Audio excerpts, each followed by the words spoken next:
ternyata masyarakat Kalimantan Barat itu harus berbangga. Iya. Karena ternyata bahagian hal yang terpenting dalam negara kita itu adalah lambang negara. Itu ternyata itu buah hasil dari Sultan kita ya. Sultan Hamid kita. Materi muatan amandemen Undang-Undang 45 adalah aspirasi dari elemen tokoh-tokoh masyarakat Barat, termasuk Universitas Tanjung Pura, termasuk Fakultas Hukum.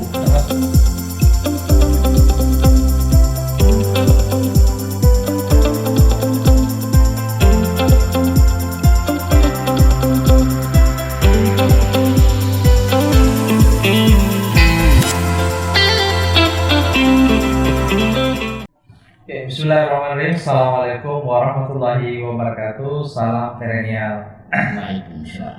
Kembali lagi kita di dalam channel YouTube Perennial akan membahas berbagai macam hal yang berkaitan dengan dinamika persoalan hukum di negara masyarakat kita ataupun berkenaan dengan ilmu-ilmu yang terkait dengan hukum. Nah, untuk pada hari ini kita kedatangan tamu yang sangat hebat menurut saya, karena beliau ini adalah sosok yang sangat konsisten terhadap apa yang menjadi pikiran beliau, dan ini sangat perlu untuk dikembangkan, bahkan mungkin perlu diketahui oleh masyarakat.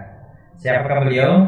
Beliau adalah Bapak Turiman Fatur Rahman Nur SHMH. Terima kasih Pak atas kehadiran Bapak bersama kita. Mudah-mudahan kita bisa memberikan inspirasi, edukasi kepada generasi muda kita. Karena kalau kita berbicara perennials ini Pak, nah ini kebanyakan adalah generasi muda, ya, yang punya atensi di bidang hukum.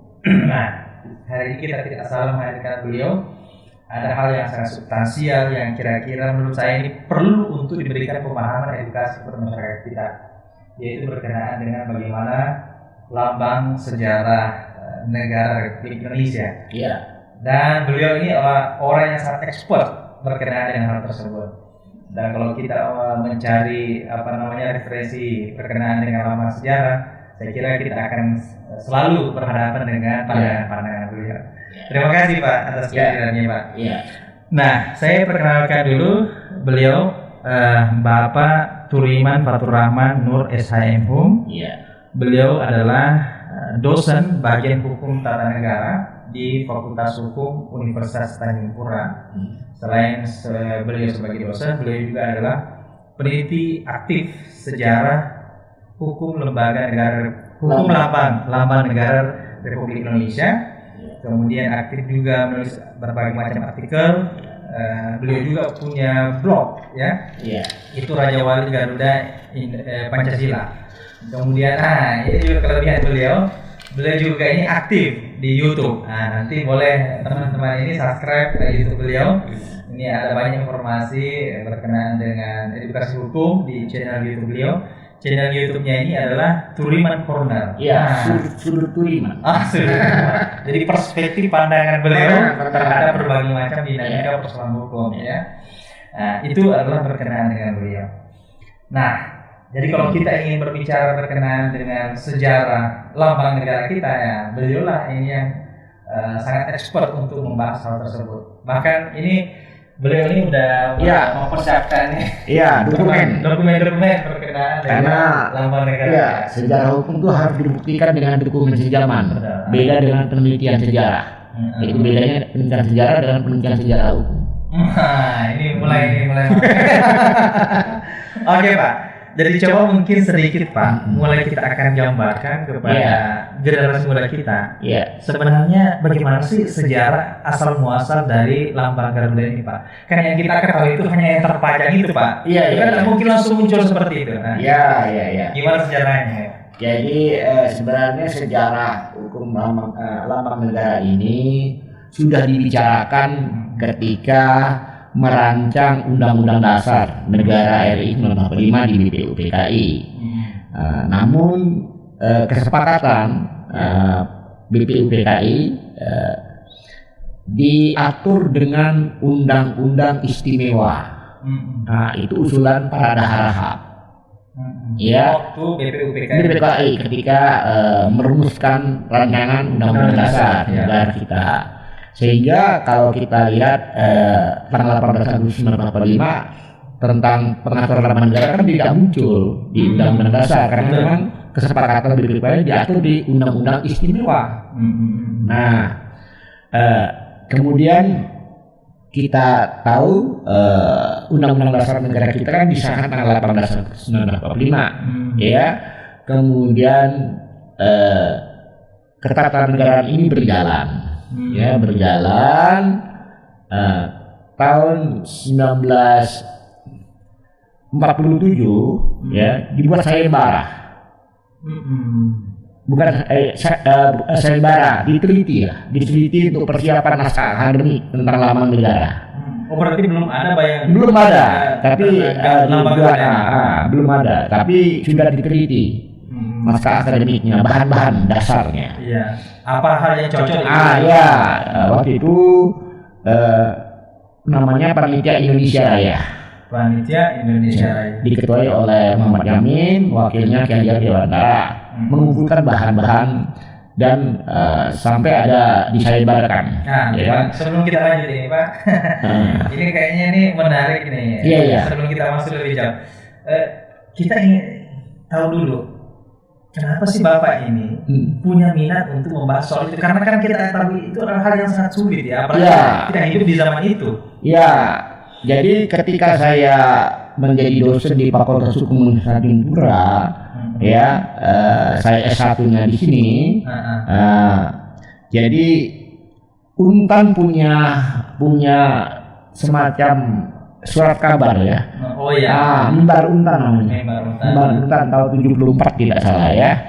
Zaman Bapak Rektor almarhum Mahkil, ya kan? Nah, ketika itu topik khususnya dalam rangka memperingati 1 Juni Hari Kelahiran Pancasila. Jadi Pak Rektor memerintahkan kepada tim redaksi Mimbar Untan waktu itu untuk mencari yang istimewa lah, ya apa gitu kan? Oleh tim yang diketuai Saparudin Usman dan Nur Iskandar waktu itu investigasi. Carilah di Kota Pontianak ini kan apa ikon apa kan begitu, kan? Yang menarik untuk dibahas ya. Dibahas. Tiba-tiba ada salah satu keluarga Istana Kadria kan meninggal dunia, kan begitu kan? Jadi Nur Iskandar sama Pak Saparudin tajiah lah. Tajiah ke rumah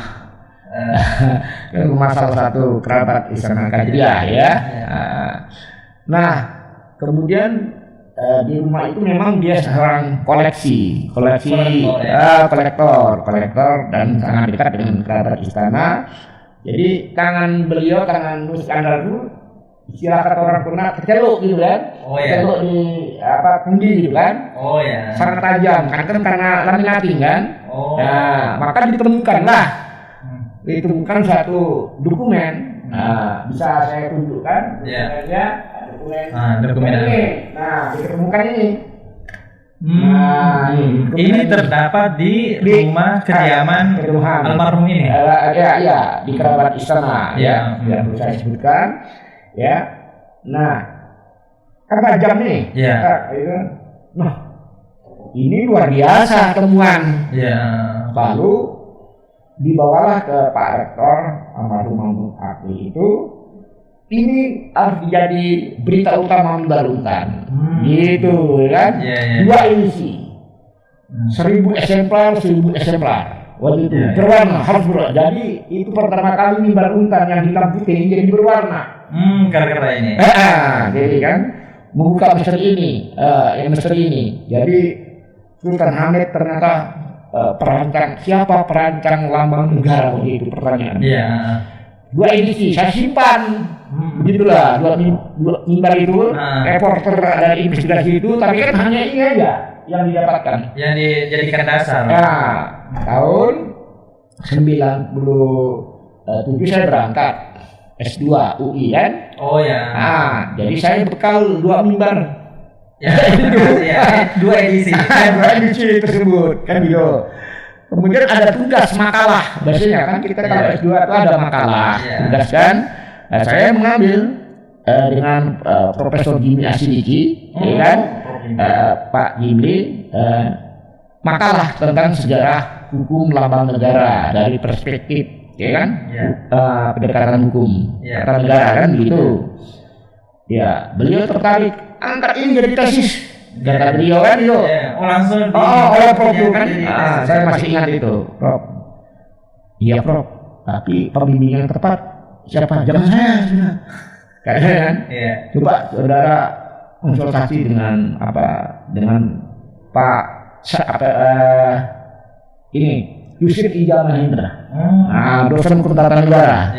Oh, ada di Fakultas Hukum. Pak Profesor AB Kusuma, dia kan pengasuh mata kuliah sejarah hukum, ya kan? Dengan Pak Profesor Dr. Dini Hati Hartono dulu ya. Nah, saya menemui beliau, ajukan proposal tesis, langsung didisposisi. Padahal referensi saya hanya berberkankan reporter di baru tadi itu, ya kan? Minim referensinya, belum dapat. Nah, setelah itu tentu karena meneliti kan harus ada surat tugas ya, Pak. Tugas dari UI ya. Cari kemana ini kan informasi kan.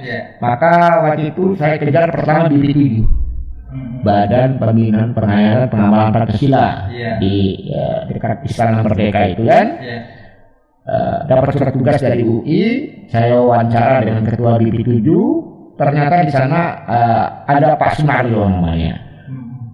Itu Pak Sunario itu ketua BP7. Langsung ketua BP7-nya.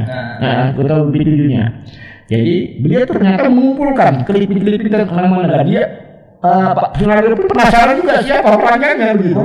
Jadi pada sampai saat itu belum ketahuan siapa sebenarnya perancang. Karena kan isu yang berkembang kan M-Yamin gitu. Sampai para manggali BP7 pun mengatakan patut diduga Muhammad Yamin. Jadi nama Pak Hamid tidak muncul. Begitu kan? Nah, Pak Sunario, maaf, bisa tidak clippingnya kumpulan berita di majalah Intisari, di harian-harian, hanya berbicara tentang lambang negara. Nah, di kumpulan clipping itulah saya minta preview dengan Pak Sunario. Pak Sunario kira-kira yang bisa menceritakan agak valid nih siapa gitu kan. Kamu temui wartawan Istana kesayangan Presiden Soekarno. Beliau masih hidup. Masih hidup. Dia sekarang mengelola harian Merdeka. Pak Solihin Salam. Alamat saya minta, saya bertemu dengan beliau kan. Rupanya dia juga menyimpan transkrip tentang perancangan lambang negara. Dia pun ada. Dan dia pun penasaran dokumen-dokumen lainnya di mana. Tapi apakah waktu itu karena beliau udah tahu siapa perancang? Karena Solihin Salam kan kan menemui Sultan Hamid. Dia wawancara. Dia sebagai wawancara Sultan Hamid. Sultan Hamid menemui Hatta. Jadi wawancara tentang perancangan lambang negara pada Solihin Salam, transkripnya lengkap, wawancara tahun 67. Beliau wawancara dengan Pak Hamid, berarti Pak Hamid sudah keluar dari tahanan politik ya, dibebaskan oleh mahasiswa. Nah, transkripnya betul rentetannya, tapi dokumennya mana? Pak Solihin Salam juga sebagai wartawan hanya nemu satu bagian saja di majalah Intisari dengan coretan, tapi di mana dokumen ini? Itu udah ada juga ya? Iya ada. Penasaran juga dengan transkrip ini. Berarti beliau waktu itu juga belum tahu siapa perancang soalnya. Sudah tahu, kan dia wawancara dengan Sultan Hamid tentang proses perancangan ini. Nah, jadi kata Pak Solihin Salam, kata kuncinya dulunya, sebenarnya ini lambang negara RIS. Jadi saya hal itu. Iya. Iya. Betul lah Pak Solihin Salam dengan lambang negara RIS. Lihat nih. Disahkan oleh Parlemen RIS 11 Februari 50. Ada pidatonya, videonya ada di Arsip Nasional kan gitu kan? Ya kan? Di mana Soekarno pidato di Istana Pejampong itu yang sekarang gedung Pancasila. Di situlah pertama Bung Karno pidato. Tahun 58, 22 Juli 1958 menjelaskan tentang lambang negara, ya kan? Nah, berberkakan transkrip itu dengan berbagai kumpulan clipping, ya kan? Terus coba kamu cari buku sekitar Pancasila. Ini masih rekomendasi dari Pak Solehin Salam. Siapa pengarangnya? Dr. Andes Akmal Suca. Dia dosen IPCIP di Lampung, Universitas Lampung. Tapi bukunya sekitar Pancasila coba dicari di Perpustakaan Nasional. Ada, kebetulan. Saya fotokopi, ya kan? Di situ ada beberapa pernyataan yang menarik. Patut setelah dia meneliti juga transkripnya yang sama, dia di buku itu patut diduga bahwa perancang lambang negara ini, ya kan, Sultan Hamid II. Tapi masih patut diduga. Patut diduga. Kan ada data valid yang langsung mengarahkan ke sana. Iya, dari transkrip tadi kan. Dari cuma barang arah. Ya kan, ada 2 rancangan terbaik anak bangsa, Yamin dengan Hamid. Tapi patut diduga yang sekarang ini adalah yang merancang Sultan Hamid. Tapi karena Pak Dr. Akmal Suca tidak hanya paparan narasi aja kan, dokumennya mana? Ini jadi persoalan, kan gitu. Nah, jadi sehingga menggunakan patut diduga. Makanya menggunakan istilah patut diduga. Jadi sampai ada penelitian yang tidak terbantahkan. Nah, gitu. Kan betul kan saya sudah meneliti, tapi kan saya tidak mungkin saya pergi ke Lampung karena Lampung udah dapet gitu kan. Lalu saya menemui pembimbing saya yang betul sangat detail, Pak Profesor Dr. Dimiati Hartono. Pembimbing kedua itu Profesor Ajari, pengajar ilmu negara di UI ya. Kata Profesor Dim mengarahkan saya tesis saya itu, kamu kumpulkan dulu literasinya, dokumennya, dulu. Setelah kamu petakan semua literatur ini, coba kamu bikin kronologisnya. Karena penelitian kamu metodenya sejarah hukum. Tapi ingat ya, dia ingatkan saya, penelitian sejarah tetap kamu bisa gunakan, tapi ini sejarah hukum. Ini hukumnya yang perlu dimensi hukumnya kan? Harus dibuktikan dengan dokumen sejarah loh.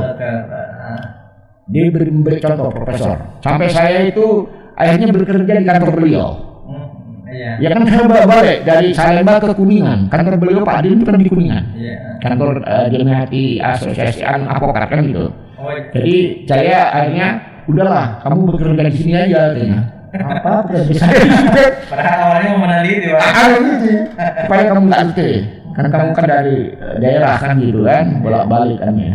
Jadi saya kerjanya cuma menyusun literatur ya. Di situ, di kantor Pak Adin. Jadi setiap jam 4 sore setelah beliau aktivitasnya nggak ada, dia balik ke Kuningan, mulai saya konsultasi tentang tesis saya di meja beliau sampai malam, ya kan? Sampai malam. Jadi literatur saya kumpulkan semuanya, termasuk buku-buku ya, living tadi yang saya dapat dari dulu. Nah, bikin kronologisnya, draftnya, karena kalau sejarah hukum itu clue-nya itu di kronologis. Riwayat, tanggal sekian ada apa peristiwa hukumnya, tanggal lihat peristiwa hukumnya. Dan apa bukti itu? Itu yang berat itu. Kronologinya udah nih sudah. Selesai kronologinya dokumennya. Nah ini dokumennya yang mana ini? Ya kan? Saya bisa tunjukkan ya, tunjukkan supaya ini menariknya untuk episode kita pada hari ini. Jadi bukan hanya narasi tapi langsung memperlihatkan relasi, langsung berkenaan dengan bagaimana perumusan Pancasila ini. Jadi kan ini Yamin sama Sultan Hamid kan buat sketsa. Dua model usulan untuk karena di dalam literatur yang saudara kamu dapatkan di dalam buku Hatta halaman 112 menyatakan ada 2 rancangan terbaik tentang lambang negara. Ini Bung Hatta. Satu dari Yamin, satu dari Hamid. Di buku Bung Hatta menjawab, terbitan Gunung Agung tahun 2008. Hanya masalahnya buku itu pun saya dapatkan di Senen, Loak. Udah kan tuh. Karena saya ke BP7 nggak ada lagi. Karena bersamaan itu kan ada BP7 masih eksis. Begitu buku itu terbit, seperti hilang. Ada dua, buku kata answer dalam bahasa Inggris diterbitkan di Singapura, Bung Hatta menjawab diterbitkan di Indonesia. Nah, kata Pak Adin, tidak mungkin lambang negara ini langsung begitu. Iya, pasti ada proses. Ada proses, ada sketsa. Mana sketsanya? Ya kan? Saya dapatkan. Nah, pertanyaan, bagaimana saya mendapatkan dokumen ini? Ya, itu juga. Ini jadi permasalahan. Itu juga menjadi pertanyaan. Cari dokumen sejaman. Kronologi sudah disetujui oleh Pak Adin. Dibuatkan dulu. Udah. Timeline-nya sudah. Timeline-nya tuh. Ya, timeline-nya sudah. Ini ada timeline-nya tuh. Iya. Timeline-nya sudah dapat nih. Nih, saya akan simpan nih timeline-nya. Kronologis nih, ya, simpan timeline-nya. Lengkap tahun-tahunnya. Tahunnya, 13 Juli, 16 Agustus, 1945. Di dalam peristiwa hukum ini kan Anda menyebutkan sketsa Yamin dan sketsa Sultan Hamid. Seperti apa modelnya? Mana dokumennya? Kan itu. Terus saya pulang lagi harus bawa surat tugas nih, menyampaikan dokumen kan? Iya, nggak mungkin kan? KUI. Terus saya berkumpul di asrama mahasiswa Kalbar di Kampung Melayu. Waktu itu diketuai sekarang Julkidar. Nah, sekarang anggota DPRD Kota Pontianak itu saksi hidup itu. Beliau ketua KPNKD-nya. Iya. Bung Jul, gimana saya dapatkan ini? Ada kerabat Sultan Hamid di Jakarta, di Jeruk Purut katanya kan? Itulah Pak Mak Yusuf Al-Qadi, ya kan? Tapi kan untuk menemui dia kan ada surat tugas dari UI.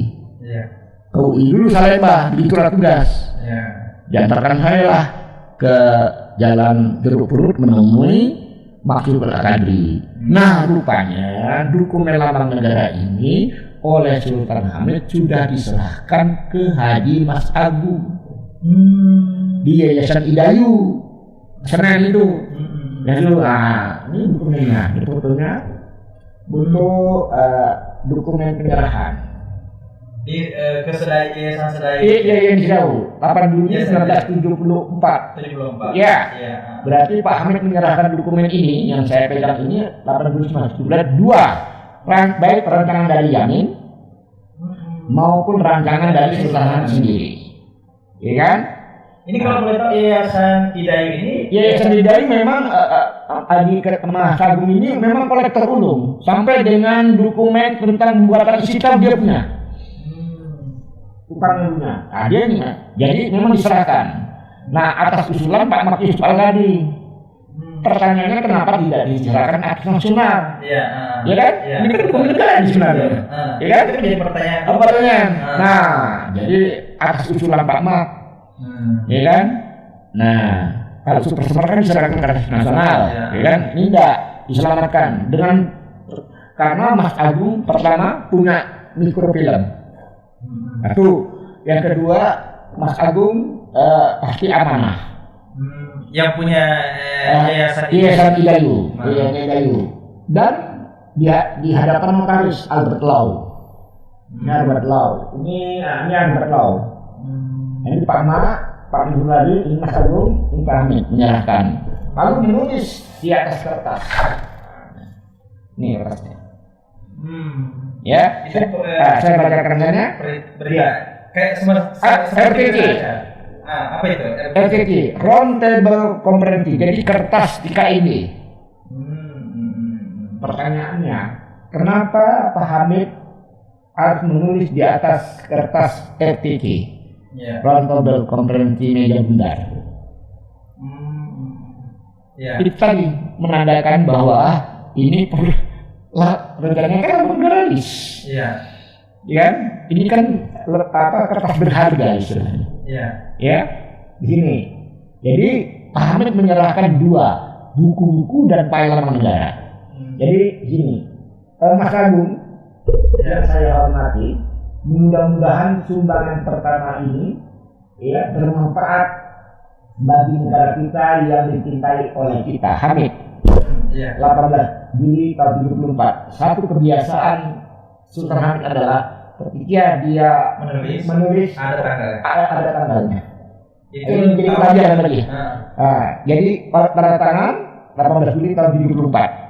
Ini kita bisa contoh ya bagi generasi milenial lah. Dan kalau memang pesanan Nabi juga kan. Iya. Kalau kita melakukan sesuatu ya sebaiknya itu ada atas tulisan di situ. Iya.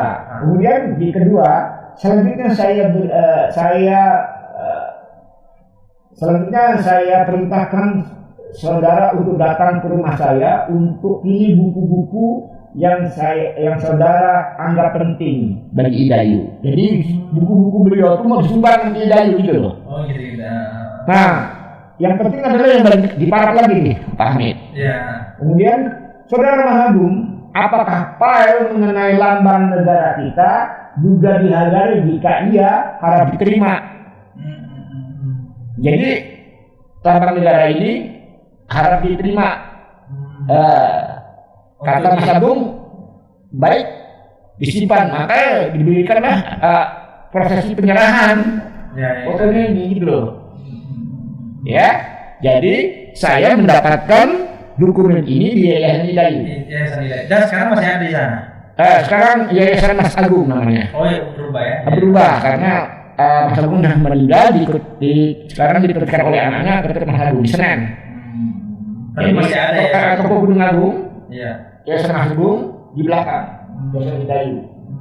Ya, nah ini terselamatkan semuanya. Nah, mungkin bisa diperlihatkan. Baik. Yang mana ya? Yang tadi ya, mulai. Jadi yang tadi yang yang saya dibimbing oleh Profesor Dimyati Artono kan? Iya. Ini sketsa Hamid. Oh, ini yang dibuat oleh Sultan Hamid. Sketsa Hamid. Nah, sketsa Hamid ada ciri khas.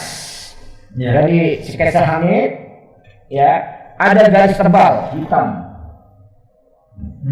Garis hitam. Garis khatulistiwa. Di lambang negara ini yang namanya garis khatulistiwa. Nah, ini ada teratai ini sketsa awal ya. Nah, sketsa awal. Kemudian ini versi Sultan Hamid. Versi Muhammad Yamin. Ini Sultan Hamid. Itu ada juga. Ada. Kan di dalam perintah pasal 3 ayat 3 Konstitusi 49 membuat lambang negara, penetapan lambang negara dan materai lebih lanjut ditetapkan oleh pemerintah. Itu perintah konstitusi 49. Perintahnya. Jadi lambang negara itu atas melaksanakan perintah konstitusi. Iya. Nah, ini sketsanya dari M. Yamin. Yang menurut buku Bung Hatta menjawab halaman 112 ya, ada sinar-sinar matahari, betul ya? Oh, yang sebelah sana ya? Ini ya, semua ada sinar matahari. Oh, yang di background. Ini ada sinar matahari. Lalu ada banteng ya, sinar matahari ya. Kemudian ini sketsa tulisan. Semua ini sketsa Yamin. Berarti ada 2 rancangan ya. Nah, ini materai, rencana materai. Republik Indonesia Serikat ya. Betul ya? Nah, berarti ini punyanya M. Yamin. Dan ini terakhir. Ya, endingnya ya. Endingnya punya Pak Yamin. Kalau endingnya tadi Sultan Hamid? Nanti saya tunjukkan ini dulu. Ini Cendra Sengkala. Ini kode coba Cendra Sengkala. Apa maksudnya? Jadi ada matahari, ada 2 kapal, Cendra Sengkala. Jadi maksudnya 27 Desember 49. 27 Desember 49. Kan BRIS terbentuk pengakuan kedaulatan. Iya. Tapi karena ada sinar-sinar matahari, menurut buku Hatta menjawab terpengaruh Jepang. Maka ketika ini dibawa dalam rapat panitia lambang negara di bentuk panitia ditolak. Jadi yang diterima adalah tangan dari Sultan Hamid. Nah, tapi walaupun diterima punya Hamid, ya tetap proses panjang. Iya. Tetap ada perbaikan. Ini desain terakhir. Belum. Ini masih awal Garuda. Jadi Pak Hamid itu membuat lambang negara itu bahan dasarnya dari candi-candi sketsa-sketsa burung Garuda berbagai candi yang dikirim oleh Kiai Dewantara dari Jogja ke Pak Hamid. Kan Pak Hamid di Jakarta, di Hotel Indes kan. Nah, jadi ada juga pengaruh-pengaruh dari dikumpulkan bahan-bahannya dari hasil sayembara tahun 47 itu, yang satu pun tidak memenuhi syarat semiotika, tidak seperti ini kan, ini buat sketsa. Tapi ini ekornya 7, Sabta Praja, 7 kan? Iya. Saja. Nah, kenapa bentuknya seperti ini? Karena memang bahan dasarnya mitologi dari Garuda. Lambang-lambang kerajaan. Garuda itu kan setengah burung, setengah manusia. Abstrak ya. Abstrak. Belum terlalu jelas. Kalau bentuk alamiahnya kan Jatayu, ya kan? Nah, itulah nanti ini yang dibandingkan dengan lambang kerajaan Sintang oleh Pak Hamid. Oh ini. Nah, ini memiliki kaitan ya. Ini setelah ini dilukis oleh Dula. Dula ini siapa? Dula itu pelukis istana. Oh, pelukis istana. Nah, dan gambar ini dari sketsa ini dilukis oleh Dula dan dibayar Dula oleh Pak Hamid dengan gaji beliau sebagai Menteri Negara. Jadi dilukis. Nah, ketika gambar ini dilihat oleh Mas Agung, Mas Agung bertanya, ya kan? Ini gambar dari siapa? Karena ini yang terbit di Harian Merdeka oleh Solin Selam. Oh, ini ada yang tadi saya kumpul dari klip itu. Ya kan? Betul. Hanya ini aja ini yang terbit Harian Merdeka. Makanya patut diduga Sultan Hamid. Tapi ada yang menduga Yamin, begitu loh. Karena belum ada kronologi sejarah. Belum ada. Baru ini aja yang terbit di Harian Merdeka. Di buku majalah Intisari juga itu juga. Ini juga. Di klip ini cuma ini aja. Tapi gambaran sebelum itu belum ada yang belum ada. Sketsa ini belum ada, belum dapat, hanya ini. Sedangkan saya cuma bawa yang ada yang ini kan gini. Yang awal ini yang dari. Tahu kan? Pertanyaannya dari sini ke sini gimana nih prosesnya kan? Betul. Ya kan? Lalu diklarifikasi, lalu Sultan Hamid menulis di bawahnya. Maaf, Dek Mas Agung, ya, foto ini sebetulnya adalah ciptaan saya pertama yang selanjutnya diperbaiki. Foto ini ya tidak berharga, Habib. 18 Juli tahun 74. 74 juga. Nah, karena ini menurut Sultan Hamid dibawa 8 Februari 1950 dalam rapat panitia lambang negara, ditolak. Dikritik oleh Muhammad Nasir sebagai anggota panitia lambang negara karena terlalu mitologis. Setengah burung, setengah manusia, lalu ada tangan memegang perisai. Betul, kelihatan itu ada campuran antara burung dengan manusia sebenarnya. Iya, karena kan bahan dasarnya dari tadi Garuda berbagai candi. Iya, mitologi itu ya. Yang dikirim oleh Kiai Dewantara. Jadi kan seluruhnya hanya merancang saja kan gitu. Betul. Merancang. Nah, kemudian ini berjalan terus. Jadi kan berarti dua-duanya ini awalnya ditolak. Enggak. Yamin kan tadi Yamin ditolak karena di sinar matahari. Tapi kalau Pak Amin diterima, cuma dikritik. Oh, diterima tapi dikritik. Ditolaknya itu karena terlalu mitologis. Ini diterima atau ditolak atau dikritik? Ditolak karena terlalu mitologis. Sehingga harus disempurnakan. Harus diperbaiki. Artinya kan rancangan Sultan Hamid pertamanya ditolak oleh panitia lambang karena dikritik. Artinya ditolak itu maknanya dikritik karena terlalu mitologis. Masa lambang negara kita seperti ini? Iya, masa gitu. Ini kan akan untuk wakil negara ini kan gitu. Kalau mitologis kata Muhammad Nasir. Jadi diperbaiki. Maka Sultan Hamid melakukan perbandingan dengan lambang-lambang negara lain. Ya. Amerika, Eropa, ya kan, Mesir, Irak, Iran, rata-rata elang Raja Wali di dunia. Rata-rata elang ya. Rata-rata elang. Nah, lagi negara di Timur Tengah kan elang itu. Elang. Bahkan bendera Sayyidina Ali elang Raja Wali, kan gitu kan?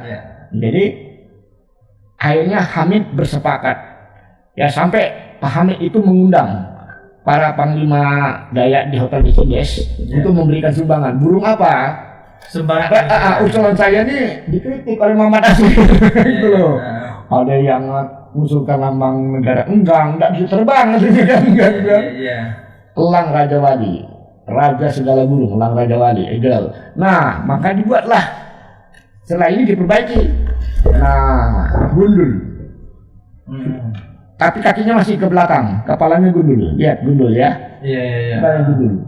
Nah, inilah yang kemudian ditetapkan oleh Parlemen RIS 11 Februari 1950. RIS. Nah, ini kan pertanyaan nih Pak. Inilah negara kita pertama kali punya lambang negara. Jadi siapa yang mengusulkan pada waktu pembahasan di RIS ini? Ya kan disampaikan kepada Muhammad Hatta, Perdana Menteri. Jadi rancangan Yamin dengan rancangan Hamid kan dibawa ke panitia lambang negara. Ya kan? Yang diterima punya Hamid, cuman dikritik. Kalau punyanya Hamid kan sudah, punyanya Yamin kan sudah ditolak. Kalau punyanya Hamid ditolak dengan perbaikan, ya, karena selalu mitologis, diperbaiki terus, ya, kemudian diperbaiki menjadi elang Raja Wali, ya kan? Tapi yang memperbaiki ini tetap Sultan Hamid. Sultan Hamid sketsa, karena dia buat perbandingan. Jadi tetap yang pada akhirnya melakukan perbaikan ini adalah Sultan Hamid. Sultan Hamid buat rancangan perbandingan elang. Saya punya bahannya tentang elang Raja Wali. Paling tertua itu adalah Polandia, kerajaan Polandia. Sampai saya mendapatkan referensi dari kantor duta Polandia. Duta Besar Polandia. Karena itu lambang elang yang tertua itu Polandia. Polandia ngambil dari Mesir, kemudian sampai ke Eropa kan itu kan. Nah, dan sketsa yang dipegang yang dibuat oleh Sultan Hamid itu mirip sekali dengan lambang dari Polandia. Dari Akademi Militer, kami kan Akademi Militer. Dia mahasiswa ITB yang tidak selesai kemudian Akademi Militer kan. Jadi dia tidak punya background memang untuk. Nah, waktu ini diresmikan, Bung Karno pidato sebagai Presiden RIS yang dilantik di Yogyakarta kan. Lihat kepalanya gundul, ya kan? Ada videonya itu ya, ada Hamid di samping ya. Kepala dulu mirip elang Raja Wali gondol Amerika. Ya kan? Nah ini tolong diberi jambul. Tolong diperbaiki. Diperbaiki lagi gitu ya. Gimana caranya? Kepada Hamid, karena Hamid sebagai perancang kan. Akhirnya diberi jambul. Diberilah 2 itu Pak. Saya punya dapat foto aslinya yang membuat saya terakhir mendapatkan dokumen ini, paling terakhir dokumen yang saya temukan ini. Nah ini kan, ya dibuat jambul lah, udah mirip seperti sekarang kan, 17, 8, deka kan, hanya kakinya ke belakang. Terang dinikat lu ya kan? Ini dikritik lagi oleh Soekarno. Jadi memang Soekarno banyak berpengaruh terhadap kritikan, mengkritik kurang kuat Hamid. Di dalam transkrip Sultan Hamid menjelaskan memang begitu kalau burung terbang, memegangnya dari bawa barang, ya kan? Tapi ini kan usulan Bung Karno nih, Bhinneka Tunggal Ika. Nanti saya jelaskan makna sebenarnya Bhinneka Tunggal Ika. Nah ini dirubah ke depan. Nah dirubah ke depan, inilah yang kemudian yang saya dapatkan tadi tuh. Ini baru nanti dari sini, ya, dari sini. Ya kan? Ini foto aslinya dari sini ke sini. Di posisi Soekarno. Karena Sultan Hamid selama merancang lambang negara, baik Yamin dan Hamid punya ahli semiotika, namanya Erdul. Ada memang ahli. Makanya lambang negara kita memang memenuhi syarat semiotika hukum. Ada lambang ikonnya, perisai Pancasila, Bhinneka Tunggal Ika. Jadi 3 simbol. Yang dijadikan satu, yang saling terkait Pak. Yang saling terkait. Jadi memenuhi syarat-syarat ilmu semiotika gitu loh. Dan punya konsultan ahli semiotika, namanya Mr. Ru, yang juga yang mendirikan Tugu di Surabaya, buaya dengan itu. Buaya dengan apa ya? Bukan buaya, tugu hiu kak. Ya, itu Mr. Lu. Itu tulisannya apa itu Pak? Nih. Ya. Yang Mulia Sultan Hamid. Itu hebatnya, ini jadi pelajaran bagi generasi milenial ya. Iya. Walaupun antara Bung Karno dan Sultan Hamid beda paham. Kadang-kadang. Federalis yang satu federalis yang satu republik. Iya. Ya. Tapi tetap dia memanggil yang Mulia Sultan Hamid. Oh, ini tulisan Bung Karno. Bung Karno. Menurut Menteri Negara, kami memang kedua Menteri Negara di sini. Iya. Gender portofolio. Menurut pendapat saya, lukisan rule ini, ya, membuat lambang negara kita lebih kuat. Ya, karena kan kakinya memang dirubah sudah. Nah, maka untuk itu, saya tetapkan bahwa onward rule ini, sketsa rule ini, onward rule ini yang harus dipakai. Lebih baik kita rugi berapa ribu rupiah karena bayar. Sekarang ini Dullah melukis ini dibayar, bukan gratis. Walaupun sketsanya dari Hamid, dia upah untuk lebih memaksimalkan. Karena Dullah ini adalah pelukis istana kesayangan Bung Karno. Pelukis istana dia terkenal. Ya. Jadi lebih baik kita kurang lambang negara kita kurang sempurna. Saya harap yang mulia ya mengambil tindakan seperlunya. Contoh saya merdeka 20 Maret 1950, berarti masih RIS ya. Disposisi ini ya. Disposisi. Nah, nanti ini lambang ini diajukan ke Presiden Soekarno sebagai Presiden RIS kan gitu. Perdana Menterinya kan Muhammad Hatta.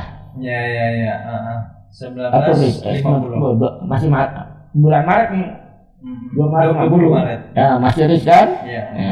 Lalu dilukis kembali oleh Dullah. Kan lebih baik jika dulu bayar lagi Dullah. Dia bersama Dullah, kakinya sudah ke depan dah.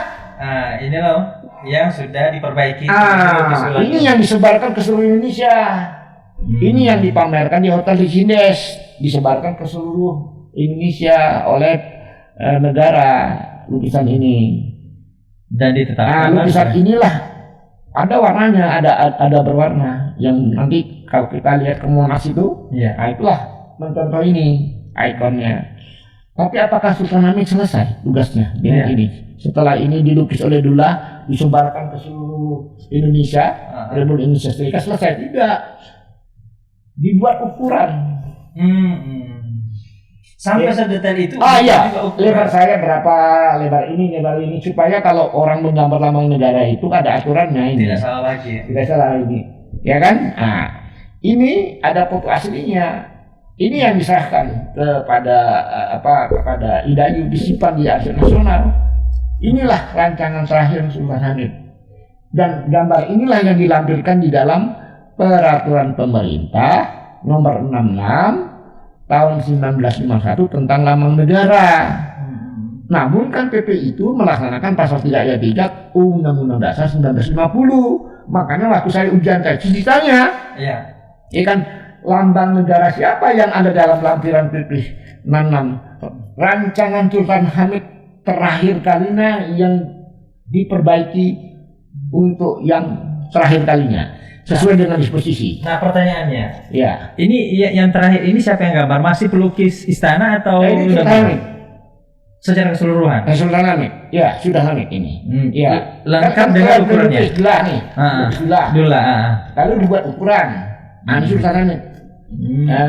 Sultan Hamid, saya punya fotonya aslinya. Nih. Yang sudah berwarna. Sudah berwarna, ada ukurannya. Ini disimpan di Idayu, tidak di Arsip Nasional. Yang di Arsip Nasional yang berwarna, yang ini berwarna, yang di Dullah berwarna. Ini ada ukuran. Makanya saya ditanya ketika ujian tesis. Berdasarkan pasal 4 PP 66, itulah rancangan terakhir Sultan Hamid. Di bawah UUD 50. Berarti lambang negara ini masih lambang negara RIS? Tidak. Menjadi lambang negara kesatuan. Di bawah UUD 50. Tapi tentang lambang negaranya diatur dengan peraturan pemerintah nomor 6 tahun 51 tentang lambang negara. Ya. Berarti kan belum masuk materi muatan konstitusi.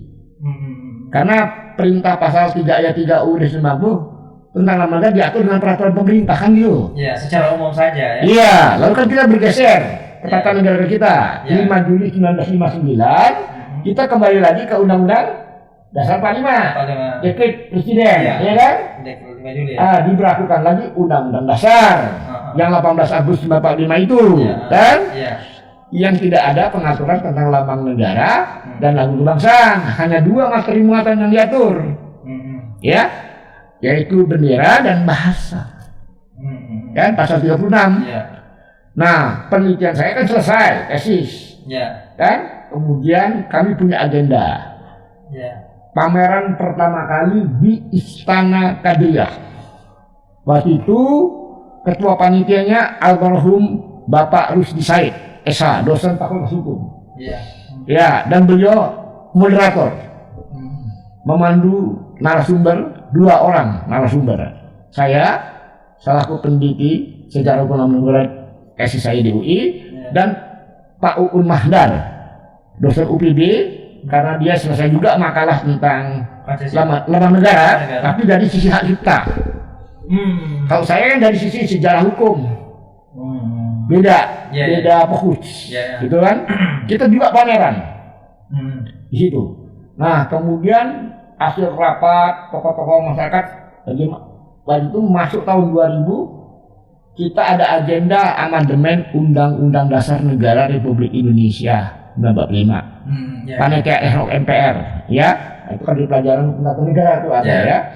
Nah, kemudian bagaimana kalau yang materi muatan yang di dalam peraturan pemerintah ini di bawah UUD 90, kita naikkan materi muatan menjadi muatan Undang-Undang Dasar. Maka rapatlah kita bentuk panitia besar-besaran. Untan juga punya dalih dengan Pak Gubernur Kalimantan Barat. Ya waktu itu ya, Pak rektornya Ibu Purnamawati, kemudian Aspin, gubernurnya Pak Aswin, ya kan? Kita pameran di Kapos Teles, sekaligus mengundang panitia MPR DPR dan Pak Akbar Tanjung datang, dan saya menerangkan, ada di surat kabar itu saya menerangkan tentang ini. Maka kemudian nutulan rapatnya, saya kan narasumber, Pak Uun Madar juga narasumber, Pak Profesor Diniati Hartono, pembimbing saya tesis, didatangkan. Pembimbing skripsinya Pak Uun Madar yang dalam bentuk makalah, Pak Profesor Sumanti dari Unpad didatangkan. Jadi kan palit. Betul. Kan? Betul, ini yang meneliti, kasihnya meneliti kan? Nah, hasil rekomendasi terakhir nutulan rapat itu adalah 2 dosen Fakultas Hukum, yaitu Bapak Profesor Dr. Gamdawiko dulu, dengan Pak almarhum Dr. Firdaus. Itulah nutulan rapat usulan amandemen Undang-Undang Dasar 45. Jadi Pak Fakultas Hukum punya peranan loh. Punya peranan ternyata. Kita ini baru tahu ternyata. Kan? Bunyinya adalah pasal 36A, lambang negara Republik Indonesia adalah Garuda Pancasila dengan semboyan Bhinneka Tunggal Ika. Tadinya rumusan nutulan rapat itu, lambang negara Republik Indonesia adalah Elang Raja Wali Garuda Pancasila. Ya. Kemudian yang kedua pasal 36B lagu kebangsaan adalah Indonesia Raya. Itu usulan dari Kalimantan Barat. Luar biasa. Ya. IO-nya, IO pameran, IO seminar nasional adalah Bapak dekan kita, Dr. Syarif Hasim, itu ketua panitianya. Ternyata kita Pak Said Al-Qadri sebagai anggota DPR menunjuk Pak Syarif Hasim, Dr. Syarif menjadi ketua panitia pelaksanaan seminar. Jadi tanggung jawab beliau untuk pameran, dia bikin acara random, acaranya pameran, undang wartawan, itu tanggung jawab Hasim itu. Ya, menyebar undangan itu Pak Hasim, karena yang hadir itu seluruh Kalbar, raja, tokoh Kalbar, sejarawan, cendekiawan, hampir 500 undangan, ditambah lagi undangan dari Jakarta kan? Ya, jadi memang peranan kita pada saat itu terhadap amandemen undang-undang ini, undang-undang dasar ini cukup. Jadi Fakultas Hukum ini punya peranan, Untan juga punya peranan. Masyarakat Kalbar punya peran ini yang sebenarnya harus kita sampaikan kan? Betul. Nah, ini catatan sejarah. Nah, para pemirsa di sini terbuka wawasan kita berkenaan dengan ternyata masyarakat Kalimantan Barat itu harus berbangga. Iya. Karena ternyata bahagian hal yang terpenting dalam negara kita itu adalah lambang negara, itu ternyata itu buah hasil dari Sultan kita ya. Sultan Hamid kita. Materi muatan amandemen Undang-Undang 45 adalah aspirasi dari elemen tokoh-tokoh masyarakat Kalbar, termasuk Universitas Tanjung Pura, termasuk Fakultas Hukum. Dan beberapa nutulennya sudah pulang tanah pula Pak Dr. Firdaus kan. Beliau yang merumuskan dulu dua itu. Diterima oleh Pak Akbar Tanjung, nutulen itu diserahkan kepada Pak Akbar Tanjung karena tanggal itu kan. Lalu dibawa ke panitia ad hoc, masuklah pasal 36A, 36B, 36C, lebih lagi diatur dengan undang-undang. Nah, kita tunggu undang-undang yang mengatur tentang bendera, bahasa, lambang negara, lagu kebangsaan. Tahun 2009 keluar Undang-Undang Nomor 24. 2009. Kita harapkan di undang-undang itu disebutkan perancangnya Sultan Hamid. Sekarang ini menjadi pertanyaan, Pak. Nah, karena ternyata setelah kita melihat paparan yang sangat luar biasa lengkap dengan data-data dokumen sejaman, dokumen yang diungkapkan oleh Bapak Tuliman ini, kok bisa ya sampai sekarang ini kelihatannya rasa-rasanya ini pencetus dari lambang negara kita ini kurang mendapatkan dukungan atau mungkin referensi yang memperlihatkan ini. Apa yang menjadi faktor sebenarnya sehingga dokumen tentang ini sangat minim kan tahun 2000 kami seminar masuk ke amandemen. Terbit Undang-Undang Nomor 24 tahun 2009 di mana perancang lagu kebangsaan disebutkan namanya. Kayak kan Sultan Hamid tidak disebutkan. Padahal perancangnya Sultan Hamid kan gitu. Ini jadi pertanyaan. Nah, karena wakil anggota DPR dari Kalbar itu Pak Gusti Samsumin hanya seorang. Dulu ada praksi ABRI, kita kalah suara. Ya kan? Tapi narasi tentang lambang negara ada di Undang-Undang Nomor 29. Nah, lalu kami Yayasan Sultan Hamid II itu mengatur strategi gimana? Google kosong, tidak ada tentang dokumen negara. Jadi kita posting aja semua dokumennya di Google. Hasil penelitian saya, ya kan? Kita setar. 2011 saya bentuk blog Raja Wali Garuda Pancasila tadi itu, ya kan? Semua hasil penelitian saya posting di situ, ya kan? Ternyata ini menjadi inspirasi bagi generasi milenial. Mulailah satu persatu mahasiswa menulis. Amsari Dimyati, dekan Fakultas Hukum Muhammadiyah, menulis sejarah Sultan Hamid, apakah dia terlibat Westerling atau tidak. Itu tes dia di UI, saya kan sejarah. Kemudian Yusuf Fandi, DIKB. Ada 3 lagi dari Universitas Semarang. Kemudian dari Kausal juga mengangkat dari sisi hak cipta. Jadi dari tesis saya dengan tesisnya Pak Dimyati, Amsari Dimyati, itu memunculkan penelitian skripsi. Nah sekarang Pak, apakah referensi berkenaan dengan hal ini yang memperlihatkan Sultan Hamid II itu sebagai perancang negara itu sudah ada? Sudah ada. Jadi MPR menerbitkan buku 4 pilar. Dan di situ disebut Sultan Hamid. Kemudian beberapa stasiun TV, Kompas TV, ya kan, ICTV, ya kan, TVRI, terakhir kemarin ini TVRI. Membahas berkenaan memberitakan tentang ini. Kemudian kita berjuang. 2016 baru diakui. 2016. Saya teliti tahun 99 selesai, 2000 amandemen, 2016 baru diakui oleh negara. Tentang pengakuan tentang hasil karya Sultan Hamid II. Jadi ini udah diakui oleh negara. Udah diakui. Jadi setara dengan bendera merah putih. Ibu Fatmawati kan menjadi benda cagar budaya non benda. Ya kan? Didaftarkan di Dikbud. Tapi waktu itu saya diuji kembali, Bung, diuji lagi di hadapan 14 profesor lintas perguruan tinggi di Dikbud. Saya, almarhum Pak Yusuf Lagadi, lalu Konferensi Asia Bandung, ya kan, Ketua Museum kan pameran pertama kali di sana di Museum Asia Afrika. Kemudian terakhir di Istana Merdeka. Jadi kami bawalah, ya, ketua. Jadi saya setelkan video dari Setnek, kan resmi dari negara. Jadi saya atur strategi waktu itu. Imam saya diuji kembali tesis saya. Jadi banyak orang yang mempertanyakan tentang itu ya. Saya minta dengan panitia Dikbud, tolong kita nonton 10 menit dulu. Nanti bisa di Jano ya. Video dari Setnek. Dari Kemenlu Humas Asia Afrika yang diputar di Setnek. Itu berkenaan dengan sejarah negara. Resmi dari negara kan? Resmi dari berarti, kan? Jadi tontonlah 14 profesor lintas perguruan tinggi untuk menguji untuk masuk jadi benda cagar budaya kan itu. Jadi setelah itu ada satu pertanyaan kepada saya. Karena dari arsip nasional menunjukkan yang lukisan, yang ini berwarna.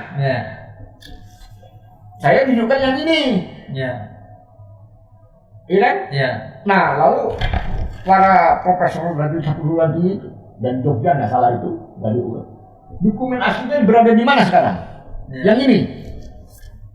Saya bilang, Prof, maaf Prof, dokumen ini ada di Yayasan Idayu. Jadi sekarang di arsip nasional cuma yang lukisan. Dari sini ke sini kan? Terakhir sempat juga bentak itu profesor dari UGM masalah ya. Masa negara sebesar ini nggak punya arsip. Nah besoknya akhirnya kunjungan kepada profesor ke Yayasan Idayu untuk membuktikan ini ada kan. Nah itulah makanya lost diberikanlah sertifikat tentang pengakuan bahwa lambang negara ini karya Sultan Hamid II gitu. Ini perjuangan perjuangan panjang itu baru 2016 loh diakui. Nah lalu kita usulkan jadi pahlawan nasional, ya kan? Kita bikin naskah akademik, ya. Jadi kalau diterima jadi pahlawan nasional, maka yang menerima sertifikat itu adalah dari kerabat Kesultanan Pontianak. Dan kita tunjuk waktu itu Pak Dr. Hasan Qasim. Ya kan? Tapi di tengah perjalanan itu, yang sempat viral itu, ya kan? Ada isu yang berkembang, Sultan Hamid fitnah kan? Bahwa dia terlibat bersedih. Sedangkan kita bisa membuktikan dengan tesis Amsari Dimyatian, kemudian nanti jadi tamu Freskesian, bahwa dia bebas tuduhan primernya, tidak terlibat restoring. Karena Sultan Hamid sama Hatta tahun 50 Januari berada di Pontianak, lokus deliktinya di Bandung, tidak ada hubungannya. Jauh berbeda ya. Dan ini sudah selesai tugasnya Pak Hamid. Dan itu sempat ditanyakan oleh Profesor Sumantri kepada UUM Hadar sebagai skripsi di Pajajaran. Ada dari sisi hak kita. Apakah Sultan Hamid ketika merancang lambang negara baru ditangkap, di sidang atau sebelum sidang kan gitu. Sebelum sidang sudah selesai tugasnya, berarti sudah selesai tanggung jawabnya. Kan dia ditangkap 5 April 1950 pulang dari Pontianak. Ya, sidang tahun 53. Diputuskan tuduhan primer bebas. Karena bebas, makanya masyarakat Kalbar mengusulkan dia jadi pahlawan nasional. Karena tidak dinyatakan terbukti. Terbukti secara pidana pun sudah terbukti. Nah, dia kan, tapi kan dia tetap dihukum 10 tahun. Tapi kan di undang-undang tentang pemberian gelar, ya, yang saya teliti sebagai penelitian mandiri saya dosen itu kan, ya, ternyata hasil karya juga harus diakui. Kalau Ibu Fatmawati sebagai penjahit bendera merah putih, itu jadi dianggap pahlawan nasional. W. Supraman, itu lagu Indonesia lah. Ya. Masa ini perancang lambang negara yang tuduhannya bebas dan hasil karyanya bisa dibuktikan dari sisi undang-undang hak cipta dan undang-undang gelar kan? Nah, kita usulkan, kita bawa hampir 101 ton loh buku itu, dokumennya itu, ya di Kemensos. Ibu Menteri Sosial yang wanita itu, Ibu yang jadi Gubernur Jawa Timur, Khofifah Anderwangsa, kita datang ke sana. Nah, perjalanan panjang, tinggal terakhir kita. Presentasi di Dewan Gelar Pusat. Janji Bu Menteri Sosial, Bu Khofifah. Ya kan? Lalu dia berkesan kan? Digantikan. Digantikan. Muncullah pernyataan Pak Hendri Priyono. Kita belum sempat presentasi di Dewan Gelar Pusat. Nah, dokumen kami hasil investigasi masih ada di Kemensos. Mengapa tidak dibagikan kepada anggota Dewan Gelar? Tahu-tahu sudah buat pernyataan. Berarti memang ada muatan-muatan tertentu. Nah, itu yang saya lakukan penelitian. Ternyata salah satu adalah tidak melakukan verifikasi kepada pengusul. Tapi patut diberitahu kepada generasi milenial bahwa pengusulan pahlawan nasional itu bukan hanya hak yayasan, hak badan hukum. Setiap orang, setiap pemerintah daerah, setiap perguruan tinggi boleh usulkan. Itu di Undang-Undang Dewan Gelar. Jadi tidak hanya dari Yayasan Sultan Hamid II yang mengusulkan. Ini berarti masih ada harapan ke depan masih bisa dilakukan. Ya, kami sedang berproses ini. Jadi berproses. Jadi dukungan dari bupati, dari kerajaan-kerajaan di Kalimantan Barat berjalan terus nih, masih berjalan terus sampai dengan mungkin momen politik ini kan lagi hangat-hangatnya 2024 ini dikurangi dulu setelah ini paling down dulu setelah aman nanti tinggal tergantung ya kan presiden siapa yang terpilih kan. Nah itu kan itu. Para pemirsa, ini ada banyak ilmu yang ternyata mungkin sebagian besar dari kita ini generasi muda ini sangat tidak memahami kurang memahami dengan adanya penyampaian langsung oleh beliau ini yang sangat aktif melakukan penelitian. Dan perlu juga kita catat bahwa beliau konsisten sampai saat ini untuk meneliti berkenaan dengan sejarah. Padahal beliau udah banyak dapatkan, tapi beliau masih merasa kurang, masih perlu menambahkan terus pemahaman. Tapi alhamdulillah materi khusus untuk lambang negara ini sudah masuk di buku pendidikan Pancasila Dikti. Udah ada ya? Di buku pendidikan kewarganegaraan. Yang kosong itu adalah di SMP, di SMA. Tapi apakah sudah diungkap sedetail itu? Kronologisnya langsung copy paste dari hasil penelitian saya di buku Dikti itu. Karena saya pengasuh mata kuliah pendidikan Pancasila, jadi kan jadi di buku Dikti menerima. Jadi ini sudah dibuat. Jadi materi muatan. Pendidikan Pancasila, bagian salah satu RPS dari pendidikan Pancasila itu lambang negara. Nah, ini adalah salah satu bahagian yang perlu kita apresiasi dan dukung beliau berkenaan dengan hasil-hasil pemikirannya, hasil penelitiannya telah dimanfaatkan memberikan pencerahan kepada generasi muda kita. Nah, itulah menjadi impian saya yang mendirikan YouTube Turiman Corner itu. Di situ semuanya. Untuk yang lebih detailnya penjelasan langsungnya itu bisa dilihat di YouTube. Turiman Corner. Salah satu konten judulnya itu Paradigma Pancasila. Para pemirsa, untuk sesi pertama ini saya kira saya tidak akan menyimpulkan karena ini sudah tadi dipaparkan dengan lengkap. Untuk menyimpulkan pun sangat sulit rasanya. Tapi saya kira dengan penjelasan tadi beliau sudah sangat detail sekali, bahkan lengkap dengan data-data dari kesimpulannya begini, Bu. Bahwa Sultan Hamid itu merancang lambang negara 2 tahap. Tahap pertama Garuda, tahap kedua Elang Raja Wali. Jadi lambang negara kita Elang Raja Wali. Itu aja. Jadi kesimpulan oleh beliau mengatakan bahwa berkenaan dengan perumusan dari lambang negara kita itu ada 2 tahapan. Yang paling penting yang perlu kita pahami adalah ternyata yang merancang itu adalah Sultan Hamid II. Beliau ini adalah Sultan Pontianak. Sultan ke-7 dari Kesultanan Pontianak. Anak dari Sultan Muhammad Al-Ghazali, Sultan ke-6.